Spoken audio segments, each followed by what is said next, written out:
Whether one is an absentee landowner or whether we live on the property we hunt ourselves, both groups share one thing in common. As long as we're in the northern states, we're concerned about deer over winter. Your mature buck is going to lose 25 to 30% body weight during the rut. And then a northern buck is facing winter. Okay, this is the seasonal low point of food throughout the entire year for that animal. So much so that they're actually running a negative energy balance, meaning that they're burning more calories every day just to try to survive during a northern winter than they're able to get from their food. Okay, I don't care if we're talking the big woods of Alberta or frankly the farm fields of northern Iowa.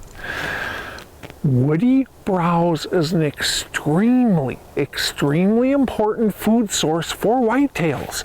Okay, in the big woods, obviously, but even in the egg-rich areas, so much so that if I'm in an egg-rich area and I've got a choice between hunting the best crops and food plots ever or a really healthy woodlot when all the rest of the woodlots around us are surrounded by park effect woods, meaning you can see for 100 or more yards in the understory, you know what? I'm not hunting that food. I'm going to go ahead and hunt that exceptional browse regeneration because that's going to draw deer like crazy. How can we go ahead and feed deer over winter efficiently? Well, there are all sorts of feeding programs we can implement, but do not forget to feed deer with a chainsaw.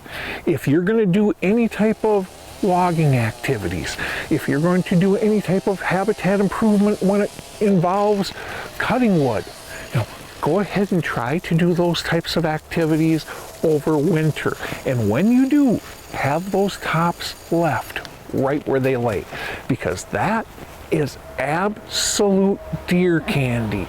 When you go in and you have those locations logged, or you're doing it yourself, and if you are going to go ahead and do any logging, be sure to follow all chainsaw safety rules every time, religiously.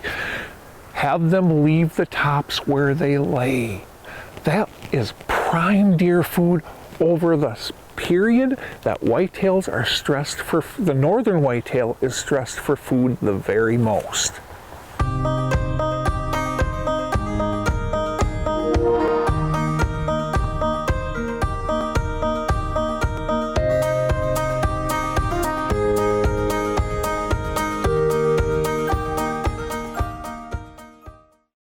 If you live on the property you're hunting, or if you're an absentee landowner, or if you're in the farmland of Iowa or the north woods of Saskatchewan, woody browse is critical for whitetail survival. It really helps them far more than most people realize. When is the time to offer them that woody browse? When is it most important of all times throughout the entire year? The most important time is right during winter, because that's their seasonal low point. Those mature bucks have lost 25 to 30% body weight. Those does, they're trying to go ahead and produce fawns, and all these deer are running negative energy balances through winter. Okay. By doing that, that means that they are burning more calories every day than they're able to get from their food. By going ahead and offering prime woody browse through logging over winter, that is a great way to feed your deer over winter without it having to cost you a cent. As a matter of fact, oftentimes you can put a little money in your pocket doing so.